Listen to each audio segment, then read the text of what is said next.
a partir de refugiado, asilado, deportación, expulsión, repatriación, retorno asistido, regularización migratoria, deportación. Después tendríamos contrato de mercaderías, prácticas desleales e incoterms. Hasta ahí llegaría su examen.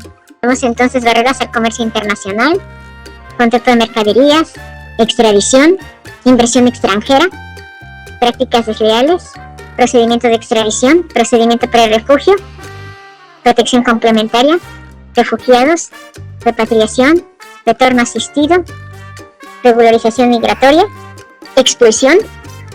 Desde barreras al comercio internacional quedarían fuera el tercer parcial. ¿Qué tema quedaría en el tercer parcial? Se quedaría fuera barreras al comercio internacional y contrato de mercaderías y arbitraje. Los temas son asilo político, refugio, extradición, repatriación, expulsión, retorno asistido, protección complementaria, procedimiento de extradición, procedimiento de refugio, procedimiento de asilo, incoterms. Los incoterms son medidas o disposiciones que establece la Cámara de Comercio Internacional. En esta se establecen derechos y obligaciones del importador y del exportador respecto a elementos como son el costo, el seguro y el flete de las mercancías. El costo se va a entender como, por ejemplo, el pago de impuestos de importación y exportación. Ese es el costo. El seguro, si va a contar con un seguro de transporte, hasta dónde va a tener el alcance y sobre qué áreas va a proteger el bien, y a cargo de quién va a estar, si del importador o del exportador. El flete se refiere al tipo de transporte que van a utilizar, si es una embarcación, si es aéreo, si es terrestre, si es marítimo, si es ferroviario. ¿Y quién lo va a pagar? Así como los gastos de manipulación, como es la descarga y carga de las mercancías. Empecemos por deportación. Entendemos que nosotros tenemos una migración indocumentada, y esa migración indocumentada, los que ingresan a un país sin cumplir con el marco jurídico, lo cual la migración indocumentada no es ningún delito. Es una falta. Tanto en el caso específico de México, ningún servidor público de nacionalidad mexicana puede tratar a una persona migrante indocumentada como si fuera un delincuente o violentar sus derechos. El hecho de que no tengan documentos no quiere decir que no puedan estar país y se tengan que ir de manera inmediata. Generalmente se asume que en un determinado momento la persona opta por la naturalización, si es que es posible, o por su regularización migratoria, dependiendo de lo que vaya a pedir. Cuando no hay un documento migratorio vigente, el Instituto Nacional de Migración va a proceder a la detención del indocumentado. Esta deportación o esta detención no quiere decir que hayan cometido un delito, ni va a ser cubierta en la cárcel, sino va a ser en un centro de detención del Instituto Nacional de Migración. ¿Cómo se va a identificar a una persona como indocumentado? Ya sea porque el Instituto Nacional de Migración lleve a cabo una supervisión regulada, o bien porque haya denuncia de alguna persona que notó que hay un hotel con migrantes, un camión con migrantes, un vagón de ferrocarril con migrantes. Y en ese caso acude las autoridades migratorias, hacen la detención de las personas y la retención, y se les lleva a un centro de detención para que en ese centro de detención permanezcan hasta su deportación o hasta su regularización migratoria. No se debe de aislar a estas personas que van en condiciones de migración de carácter deficiente, en condiciones de hacinamiento, sin agua y utilizando más tiempo del requerido para su traslado. También se prohíbe la expulsión colectiva de las personas migrantes. Cuando el Instituto Nacional de Migración detiene a las personas migrantes indocumentadas cerca de la frontera, tampoco puede registrarlas, pero no puede regresarlas a su casa o a su país de origen sin examinar el caso de manera particular. Es decir, se presenta, por ejemplo, una de estas famosas caravanas de indocumentados.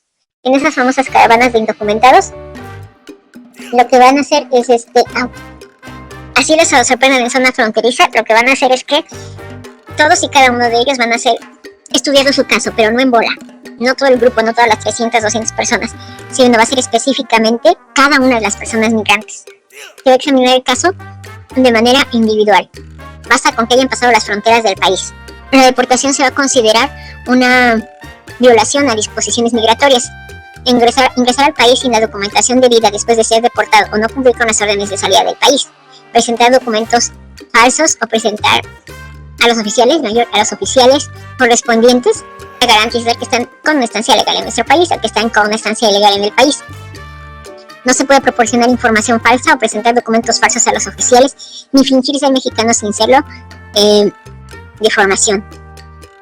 Entonces, si presento documentos falsos, o si digo ser mexicano sin serlo, me van a deportar. Y estoy sujeto a un proceso penal o sancionado por un delito grave en México, tampoco me van a permitir el ingreso o permanencia en el país. Primero, para iniciar el procedimiento se notifica al documentado que se inicia el procedimiento administrativo migratorio de deportación. Las personas son llevadas a una estancia del Instituto Nacional de Migración.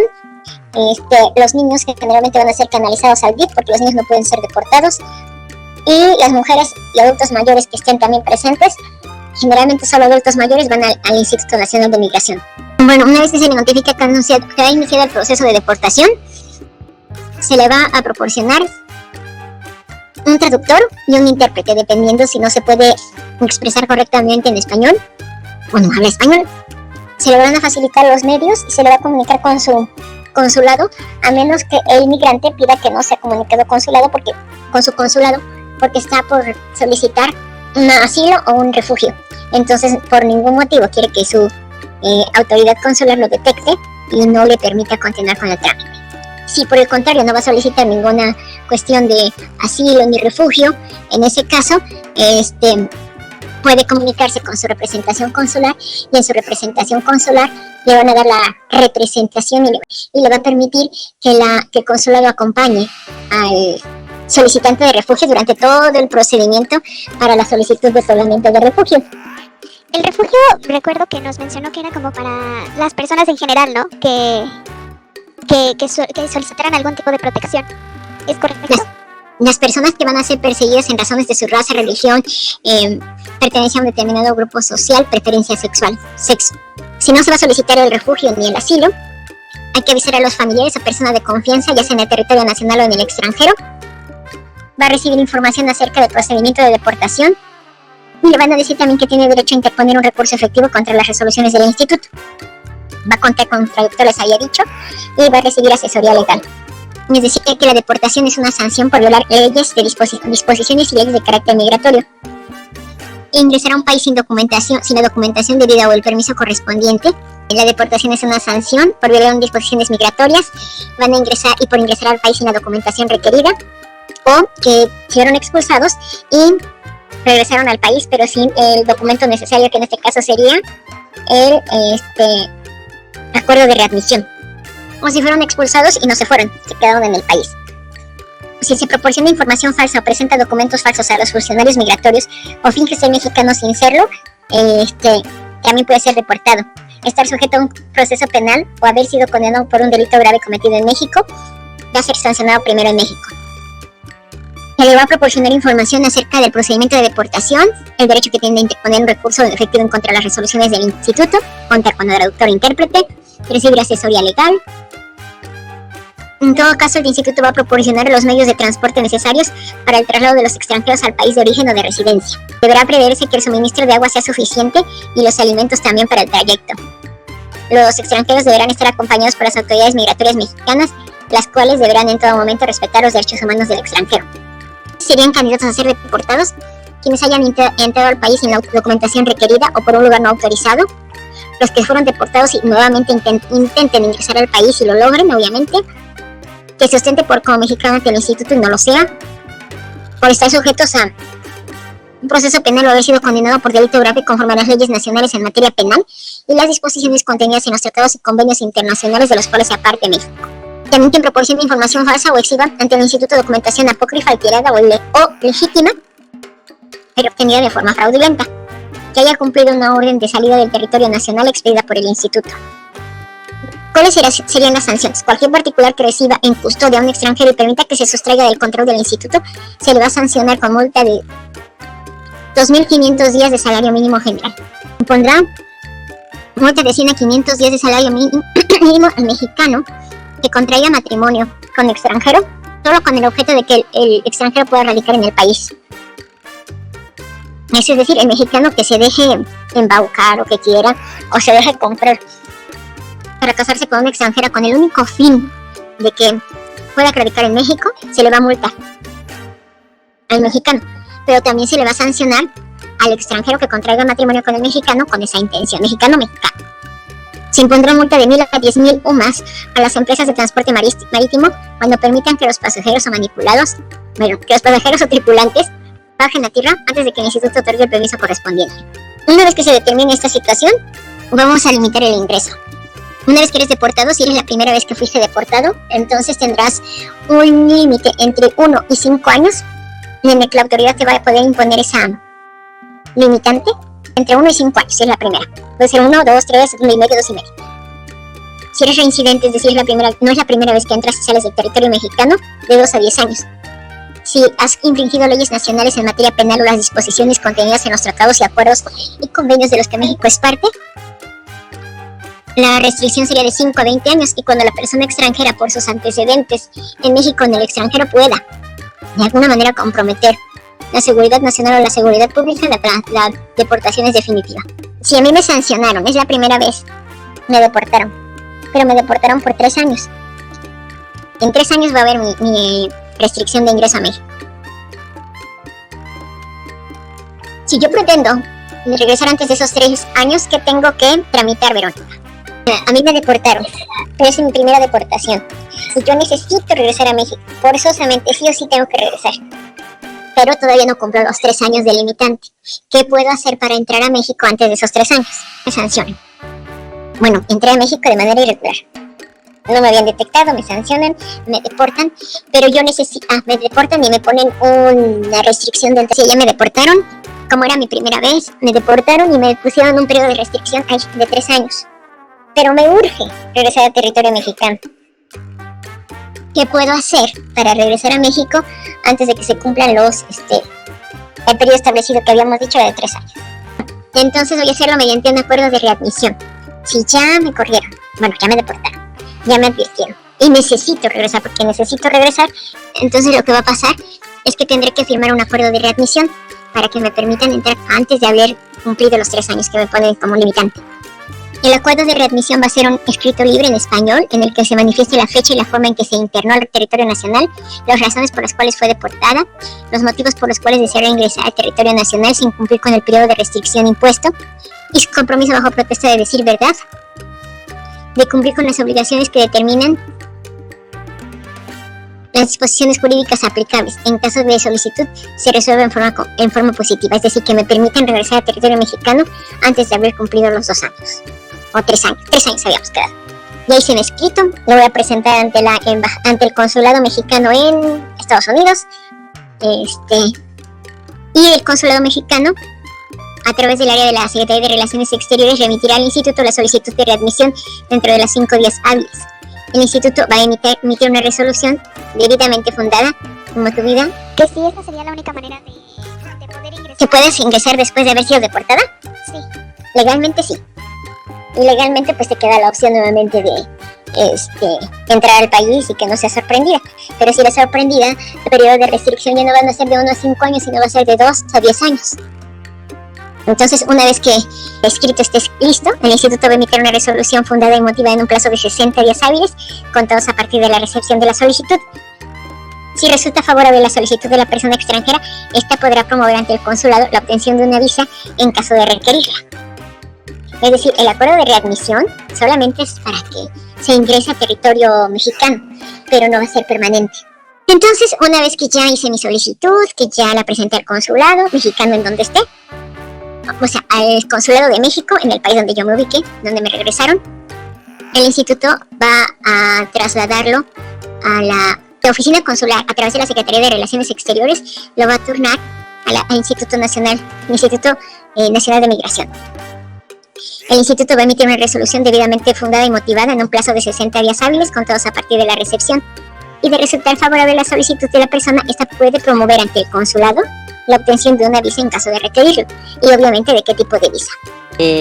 En el caso de que sí se readmita a la persona, ¿se pone en pausa el periodo de restricción o se vuelve a reiniciar una vez que viene y vuelve a salir del país? Si una persona es readmitida, ¿su tiempo de restricción se pausa o a esa persona, una vez que vuelve a salir del país, se reinicia su tiempo de restricción? A ver, ya presenté mi acuerdo de readmisión, ya me dejaron entrar, ya solucioné mi problema y me habían sancionado por 3 años había yo puesto. De esos 3 años me dejaron entrar al año y medio. Termina la eventualidad por la que estoy en el país y ahora la pregunta es, ¿debo de regresar para terminar en el extranjero el año y medio? ¿Esa es la pregunta? Ajá. Y si quiero volver a entrar por alguna circunstancia, ¿tendría que volver a tramitar otro recurso de readmisión?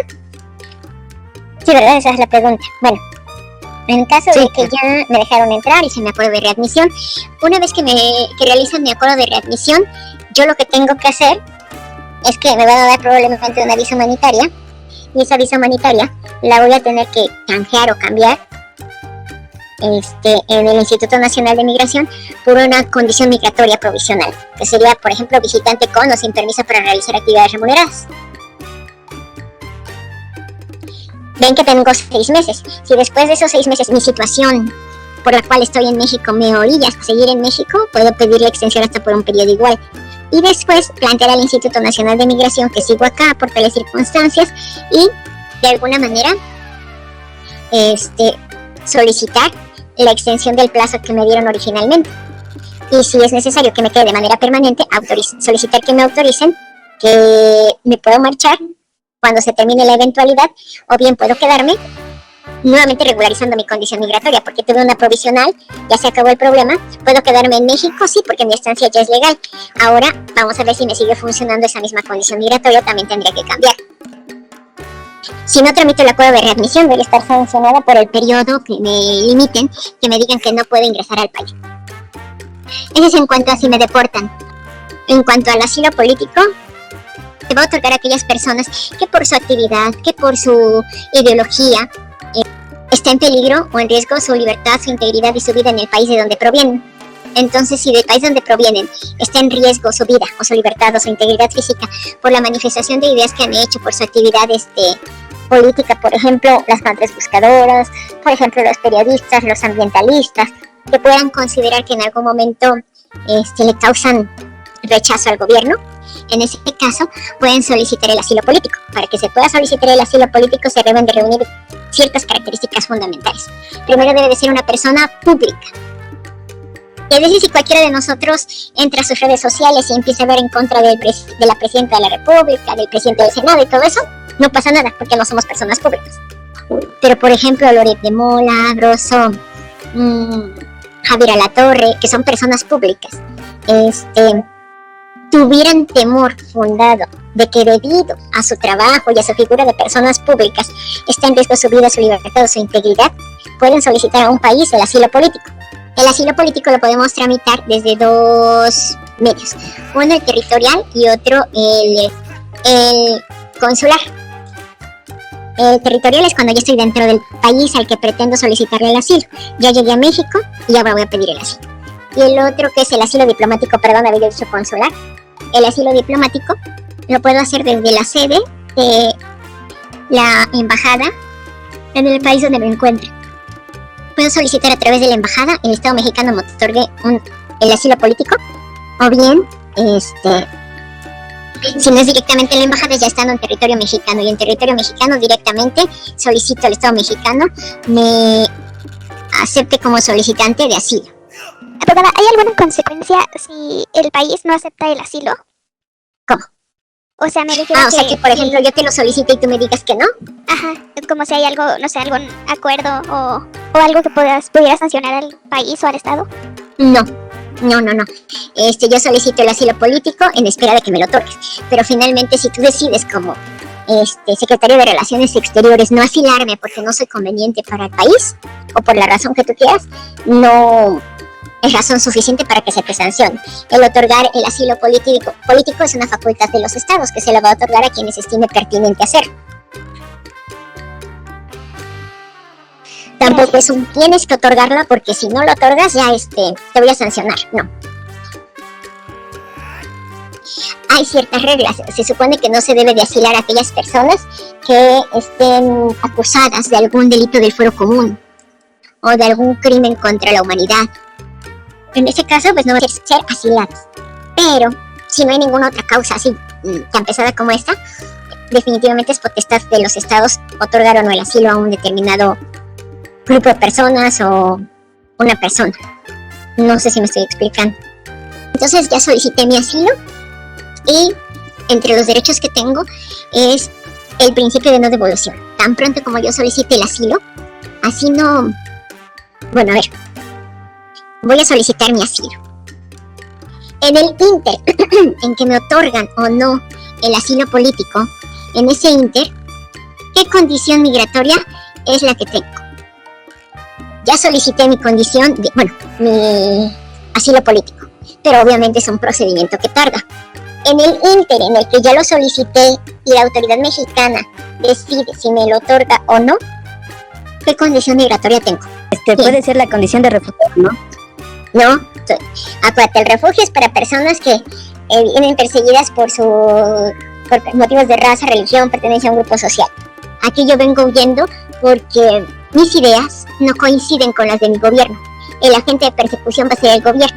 Entonces yo solicito asilo, pero me lo pueden otorgar como me lo pueden negar. En el inter en el que yo, por ejemplo, hoy lo solicité y me van a resolver hasta junio del mismo año, en ese inter, ¿yo qué soy? Se aplica la protección complementaria, ¿no? No. La protección complementaria solamente va para los que no solicitan asilo, sino los que están solicitando refugio. Sí, ¿no sería visitante por razones humanitarias? Exactamente. Sería visitante por razones humanitarias. En el inter en que yo solicito y se me otorga o se me niega la condición de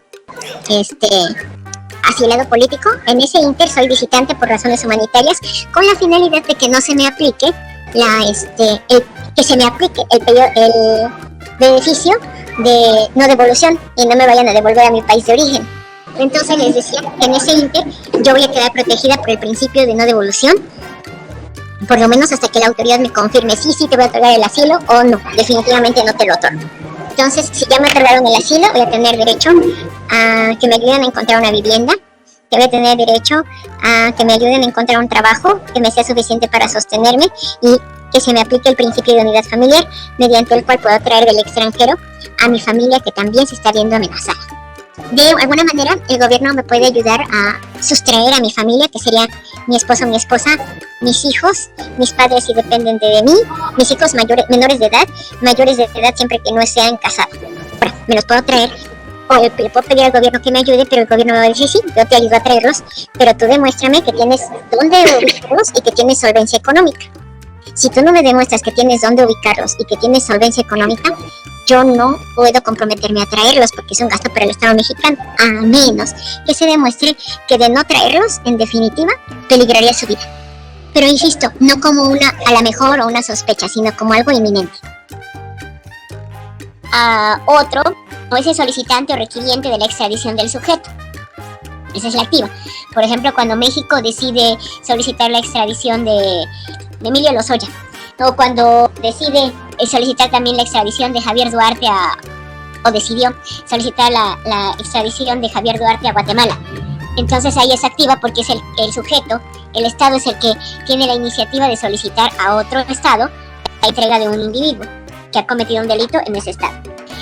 Y la pasiva es al contrario, es cuando le solicitan al país la extradición del sujeto. Es decir, por ejemplo, en el caso de México, cuando Estados Unidos solicitó la extradición de el Chapo Guzmán, del Chapito, entre otros. Es decir, la pasiva, nosotros somos el Estado requerido y ese que nos están pidiendo, al que le están pidiendo que entregue a determinado individuo. ¿Quién sería la persona más autorizada para solicitar la extradición? extradición se va a pedir de estado a estado. Entonces, la persona más indicada para que nos solicite la extradición a nosotros, a México, sería el secretario o ministro o la Cancillería de Relaciones Exteriores del país solicitante. En nuestro caso va a solicitar el Ejecutivo, pero no la va a solicitar de manera directa. La va a solicitar a través del Secretario de Relaciones Exteriores. ¿Cuál es el dumping predatorio? Ese es el que tengo duda.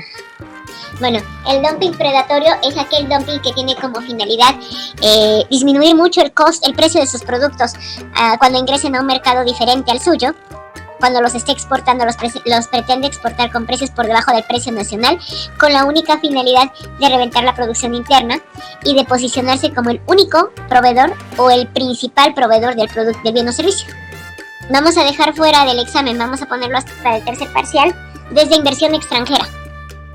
Entonces, la pregunta que me hizo Joel no forma parte de este examen, pero sí se la contesté. A las medidas precautorias en la extradición, nos había dicho que era congelar las cuentas del extraditable. ¿Y qué otras medidas más nos había dado? Disculpe. La detención, el arresto. Sería el arresto y la confiscación, el congelar las cuentas. Puede ser uno de los dos o en casos extremos ambos. Sobre eso de congelar cuentas, ¿quién realiza la petición? Porque supongo que es ante un juez de control, ¿no? Bueno, en realidad, como no es una... A ver, cuando nos solicitan la extradición, no nos están pidiendo que juzguemos el delito que ha cometido. A nosotros, como país requerido, no nos corresponde decidir si el sujeto que es el extraditable cometió o no cometió ese delito. Eso no es de nuestra competencia. Entonces, no vamos a seguir un juicio, ni hay necesidad de que se demuestre que hay elementos suficientes. Aquí en el caso de la extradición lo que ocurre es que, como preguntaba la compañera, ¿quién va a solicitar la extradición? Pues la va a solicitar el Ministerio de Relaciones Exteriores, Ministerio del Exterior, dependiendo de cómo se llame en cada país. Van a solicitarlo, en este caso, a la Secretaría de Relaciones Exteriores. Y le van a pedir que antes, puede ser un paso previo a la solicitud de extradición. Le van a pedir que, bueno, por ejemplo, en el caso de Ovidio, que busquen que Ovidio, que es un delincuente que ha cometido el delito A, B y C en Estados Unidos, le soliciten a la Secretaría de Relaciones Exteriores, lo detenga, bueno, lo arreste y ordene aplicar medidas de congelar sus recursos para evitar que se escape del país, porque en ese momento Estados Unidos tiene conocimiento pleno de que se encuentra en México. Porque Estados Unidos tiene la intención de solicitar la extradición formal de Ovidio Guzmán. Entonces, yo puedo solicitar el arresto de Ovidio Guzmán y que se congelen sus cuentas como un acto previo a la solicitud de extradición de Ovidio Guzmán. Recuerden que tenemos 60 días naturales a partir de que el Estado solicita esta situación de medidas precautorias.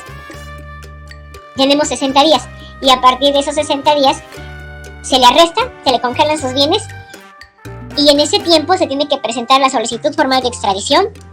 Si se presenta y tiene varios fallos, dentro de esos 60 días se tienen que solventar esos fallos, esos errores que tenga, para que llegando al día 60, al extraditable se le ponga en libertad o bien ya se inicia un proceso formal para extraditarlo.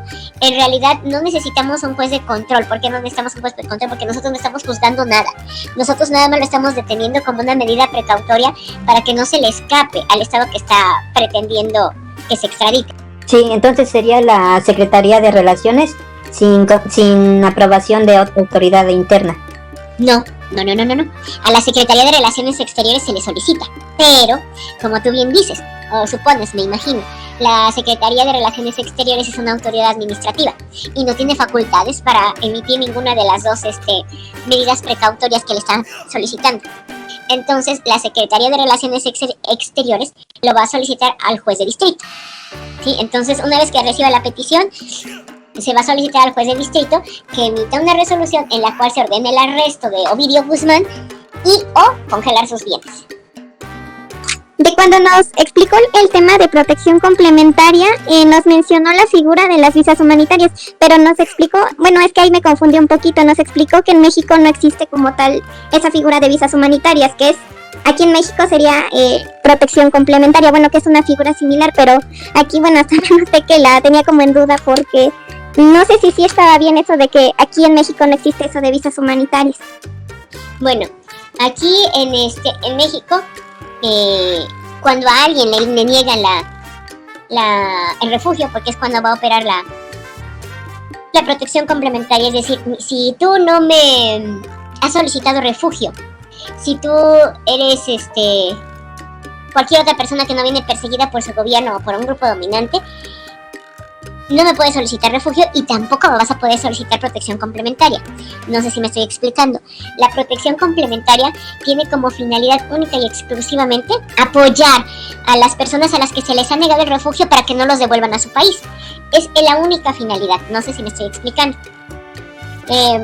Un solicitante de refugio que le dijeron, ¿sabes qué? Pues ya revisamos tu expediente, ya revisamos los datos y nos parece que no hay elementos suficientes como para considerarte como refugiado. No lo van a correr del país, como ya se los dije en otras ocasiones.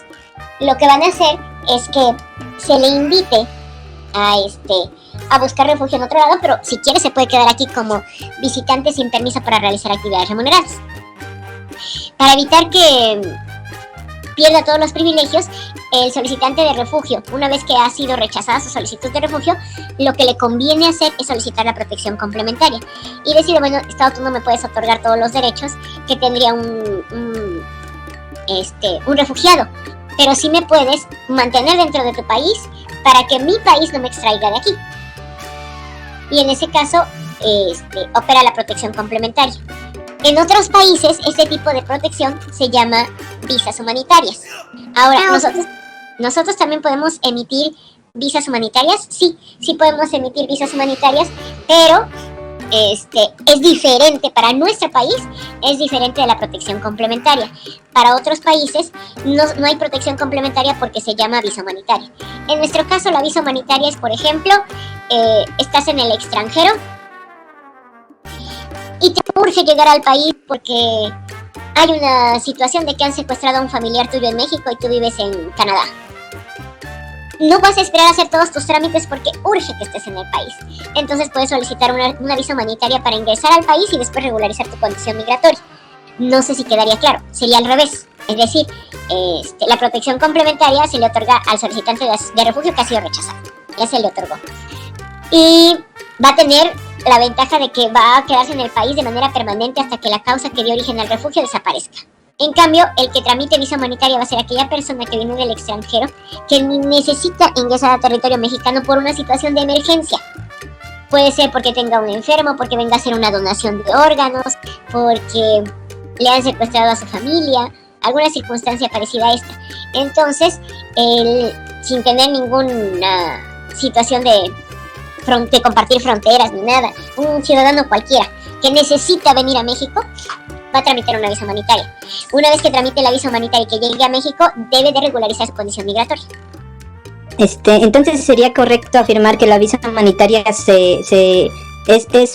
fácil de otorgar y no requiere tanto trámite, porque recuerdo que en el repaso que se dio el miércoles también dijo que opera para los que solicitan asilo político, y mientras se ve si se les otorga o no, pues pueden tramitar de manera rápida y sencilla la visa humanitaria.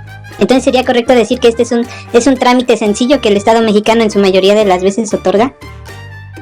En situaciones de emergencia. Realmente de una situación de emergencia. No porque se me ocurrió que puedo tramitar la visa humanitaria. Solamente para situaciones y casos de emergencia. Por ejemplo, lo que les decía, que un familiar tuyo fue secuestrado, que desapareció, es víctima de desaparición forzada de persona, vienes a hacer una donación, tienes un familiar que es terminal y que está a punto de fallecer y requieres ingresar y no puedes esperar a hacer tanto trámite. O bien, en el caso de las personas que vienen a ayudar también cuando hay desastres naturales, se les extiende una visa humanitaria, pero no se les extiende, por ejemplo, a Lemuel, a Ramón, a Janine, sino al grupo. Por ejemplo, les decía, viene, bueno, en el caso de los topos están aquí, pero si vinieran un grupo similar al de los topos para ayudar en un caso de desastre natural y son del extranjero, o toda la ayuda humanitaria que en un momento llega del extranjero, se les tramita por grupo. Todos ellos entran con visa humanitaria y salen con ese mismo visado. Ellos no van a tramitar otra visa porque su estancia no puede ser mayor a 30 días, de hecho. Y no porque la visa no se los permita, sino por el propio desgaste natural de la ayuda que presta. Duda, dado que esta visa se tramita por casos de urgencia, si yo considero que es urgente y amerita pues, que me otorguen la visa, tengo una situación urgente y pues se niegan a dármela, ¿hay alguna forma de impugnarla? No es que tú, solicitante, consideres que es un caso de urgencia. Tú puedes considerar un caso de urgencia que tu hija se va a casar y que tú eres el padre y que tú tienes que entregarla. Entonces para ti es un caso de urgencia, tienes que entrar a territorio mexicano porque pues, tu hija se va a casar y tú tienes que entregarla. No es a tu criterio, no es que a ti te parezca urgente, es que sea realmente urgente. Pero criterio, la verdad es que muchas cosas nos pueden parecer urgentes, pero esta visa humanitaria se extiende, digamos, en casos excepcionales. Que por ejemplo, que va a haber un trasplante de córneas y tú vienes acompañando a la persona que no ha fallecido pero que tiene que entrar aquí para donar córneas o algo por el estilo, que la familia que tú tienes en México requiere donación de tu tipo de sangre o alguna circunstancia realmente urgente. Es que van a leer el testamento de mi abuelo y yo tengo que llegar ese día porque si no, no lo pueden leer. Bueno, a ti te puede parecer urgente pero realmente no lo es, no es una emergencia. No sé si habría alguna duda. Ajá, más mi pregunta era que si hay forma de impugnar una resolución porque se me niegue la visa por razones humanitarias. Si tú buscas una visa por razones humanitarias y te es negada, tendrías que acudir al recurso de revisión.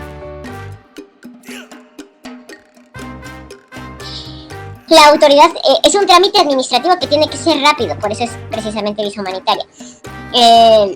Si la autoridad te lo niega, tú puedes acudir al recurso de revisión para decir, oye, ¿por qué me lo estás negando? Tienes que revisar tu procedimiento en el cual me estás diciendo que sí o que no, porque no estás considerando el punto A, B y C, por decir. Sería un recurso de revisión. Ahora, esto ya es sobre la protección complementaria. Nos había mencionado que esta se les otorga a quienes se les niega la condición de refugiados, ¿no?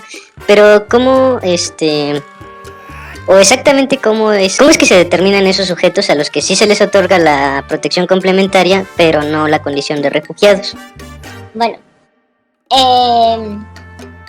ustedes vieron que hay un artículo, bueno, es el artículo 13 de la Ley de Refugiados, Asilados y Protección Complementaria, en el cual nos dice las causas por las cuales se otorga el refugio.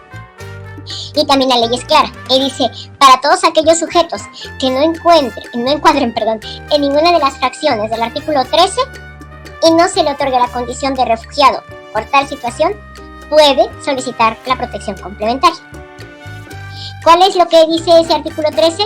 Dice que si estás en un territorio diferente al tuyo y que temes por tu vida, por tu libertad, por tu integridad y por tu seguridad en razones por cuestiones de religión, raza, etc., puedes solicitar el refugio. O bien, si eres apátrida, pues, y en lugar de residencia donde estás ya se pone en riesgo tu vida, puedes solicitar el refugio. La segunda fracción dice que estando en el caso anterior es para aquellas personas que no están en el lugar de origen, sino están en un lugar de residencia. El apátrida, pues al no tener una patria, un territorio, siempre va a estar en un lugar de residencia. Pero si tú te encuentras de viaje en un lugar diferente a México y estás residiendo, decidiste irte a Chile y llevas años residiendo en Chile y de repente por alguna circunstancia se les da por perseguir a todos los extranjeros y tú en lugar de querer regresar a tu país de origen quieres solicitar refugio en México. Esa es una situación. O eres apátrida. La otra situación es que estando en México tú temas que tu gobierno o el narcotráfico atente contra tu vida, estando ya en tu país de origen. Entonces busca refugio en otro estado porque temes por tu vida, por tu vida, por tu libertad, por tu integridad, por tu seguridad. Y el tercer caso que maneja la ley es, bueno, todas aquellas personas que se encuentran fuera de su país de origen o dentro de su país de origen, pero que las circunstancias le hayan hecho huir en razón de que hay violencia generalizada, hay violación de derechos humanos, hay alguna situación de no hay seguridad en donde están viviendo, porque se ven amenazados por el crimen organizado o porque hay hambre, por ejemplo. Entonces, si no encuadras en ninguno de estos tres, por ejemplo, que tú digas, bueno, es que vengo huyendo de Chile, quiero refugio en México, pero mi nacionalidad es colombiana, quiero refugio en México. La pregunta que se va a hacer la autoridad es, ¿por qué no mejor regresas a Colombia? Si tienes la oportunidad de regresar a Colombia, ¿por qué venirte de refugiada a México si puedes regresar a tu país de origen? ¿Se acuerdan que yo les dije que tenían que realizar una investigación sobre quién era el agente de persecución, el perfil de las diásporas?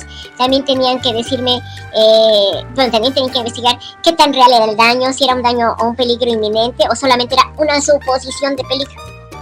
Entonces, considerando todo esto, puede la Comisión de Ayuda a Refugiados puede determinar que Ramón Cázares no reúne los requisitos para que se le otorgue el refugio en México. Como ustedes recordarán, en el caso de los principios, uno de los principios más importantes es el de no devolución. Entonces, mientras a mí me están analizando a ver si pueden o no darme el refugio, yo estoy protegida, no me van a devolver. Pero tan pronto como me digan, ¿sabes qué? No opera, no va el refugio para ti. Entonces, a partir de ese momento, si bien no te van a correr del país, tampoco te van a proteger en caso de que te soliciten.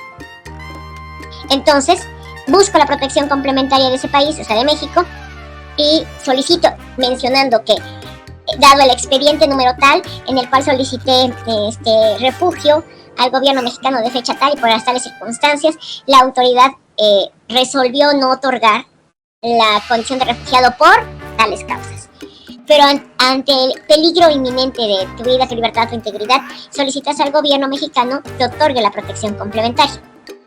Y esa protección complementaria va a consistir en que no se te pueda devolver a tu país, no más allá.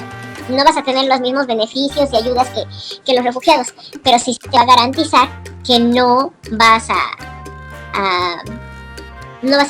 a ser devuelto a tu país de donde vienes huyendo. No sé si quedaría claro. Sí, abogada, muchas gracias. Nada más, ¿de qué ley me había dicho que era? La ley para los refugiados. La tienen también en la presentación que yo les di de refugiados. Yo les di presentación de refugiados. En caso de la entrada temporal de hombres de negocios, esta se permite en razón de qué instrumento. A suponer que es un extranjero que va a entrar a territorio mexicano con la condición migratoria de visitante, de hombre de negocios. Visitante temporal por cuestión de negocios. Esta se sale de las 9 que ya habíamos visto, no sé si recuerdas. ¿Por qué si se sale de lo que ya reglamentó la ley de migración se permite la entrada temporal de personas de negocios? ¿Razón de qué? ¿Por qué si se les permite? Como a cualquier país le conviene que vengan extranjeros como a hacer inversiones. Ajá, sí, nos conviene. Pero este beneficio, por decirlo de alguna manera, surge de un documento o de una disposición que serían los tratados internacionales y los tratados de libre comercio. Es decir, la entrada temporal de hombres de negocios y todas las modalidades que vimos, las últimas modalidades que vimos, son en razón de tratados de libre comercio, no en específico el nuestro, sino que cuando se firman tratados de libre comercio o tratados comerciales, se crea la figura esta de hombre de negocios para que puedan entrar y salir libremente del país, porque tienen suscrito ese tratado con México. ¿Qué pasa si yo ingresé a territorio mexicano con mi condición de migratoria de visitante con permiso para realizar actividades remuneradas? Entonces ya tengo un trabajo, todo está bien. Pero mi trabajo o mi periodo es por 6 meses, como recordamos. ¿Qué pasa si mi contrato se venció en febrero? No, en enero. El 15 de enero se venció mi contrato. Y yo decidí quedarme aquí. ¿Puedo o no solicitar la regularización migratoria? Recuerdo que no se puede solicitar la regularización migratoria cuando se termina el contrato. Terminó el 15 y ya no lo puedo hacer porque se terminó el contrato, o ya no lo puedo hacer porque avanzó el tiempo. ya no lo puedo hacer porque se termina el contrato, y en específico la condición de estancia de visitante con permiso para realizar actividades remuneradas es cuando tu estancia, va a ser solamente para trabajar. Entonces, cuando tu permiso esté vigente puedes seguir, pero si tu contrato termina y ya no estás realizando actividades remuneradas, pues técnicamente ya no estás cumpliendo con el propósito que justificó tu ingreso. Es decir, que sería inválida tu estancia, pero se puede renovar o puedes cambiar tu estatus migratorio. Bueno, nada más quiero aclarar. Sí, ya terminé mis 60 días, mis 180 días, mis 6 meses. Ya me tengo que ir, porque ya termina mi contrato. Pero tengo, acuérdense, 60 días naturales para regularizar mi condición migratoria. Pero si, por ejemplo, ya pasaron de enero para la fecha, del 15 de enero para el día de hoy, que estamos a 11 de abril, ya pasaron más de 2 meses, entonces ya no hay forma de que pueda regularizar mi condición migratoria. Solo sería a partir de los 60 días, donde puedo regular la condición migratoria. Dentro de los 60 días. O sea, por ejemplo, el 15 de enero terminó mi contrato. Terminó, no me corrieron, simplemente terminó. Pero yo no me quise ir de México. Dije, pues, me quedo acá turisteando y voy a ver si mientras encuentro trabajo. Y se me pasó por comodidad, porque dije, no pasa nada. Y era el 15 de abril y estamos a el 15 de enero, perdón, y estamos a 11 de abril. Y nunca fui ante la autoridad migratoria a regularizar mi condición. ¿Puedo hacerlo ahorita? No, abogada, ¿podrían ser dentro de los 5 días hábiles después? En realidad, tengo hasta 60 días para solicitar mi regularización migratoria después de que ha terminado el contrato. Pero... En caso de que sea después, entonces ya no se podría realizar porque ya habrán pasado los 60 días. Exactamente. Pero por eso te decía yo, si mi contrato se terminó el 15 de enero, y hoy estamos a 11 de abril, ya pasaron más de 60 días. Entonces, ya no puedo solicitar una regularización migratoria. Tendría yo que abandonar el país por el sur y luego regresar, o solicitar un retorno asistido tal vez, o esperar que la autoridad migratoria me detecte y me deporte. ¿Podría ser un retorno asistido? Podría ser un retorno asistido, dependiendo de las condiciones, sí. Recuerdo que nuestro examen empieza terminando, o sea, lo único quedando fuera las 6 condiciones migratorias en adelante, lo que implica que es refugio, asilo, deportación, extradición, expulsión, repatriación, retorno asistido, regularización migratoria. Recuerden que tenemos principios que seguir en la extradición, qué pasa si son varios estados los que nos solicitan. En el asilo político tenemos causas por las que se renuncia al asilo, por los que termina el asilo, cuando se abandona una solicitud de asilo o cuando se abandona una situación de refugio, ante quién podemos solicitar el refugio y el asilo, cuál es la diferencia entre uno y otro. Tenemos repatriación de bienes, repatriación de restos y repatriación de personas. Tenemos en el retorno asistido, que no es también para cualquier tipo de personas. Hay ciertas personas que pueden participar del retorno asistido, principalmente los grupos vulnerables, como son niños, niñas y adolescentes no acompañados, como son mujeres embarazadas, personas que han sido víctimas de la trata de personas. Todo este tipo de situaciones implica que podemos regresar a retorno asistido, utilizar el retorno asistido. ¿En qué casos opera la protección complementaria? ¿Cuáles son los principios que no protege la protección complementaria, que prácticamente son todos los demás? Ni va a haber unificación familiar, ni va a haber otro tipo de circunstancias. Digamos que con el retorno, con la protección complementaria, lo único que estamos asegurando es que no nos expulsen del país. Para que quede claro, a partir de inversión extranjera, es su tercer parcial. Y recuerden que el primer lunes de clase es su examen.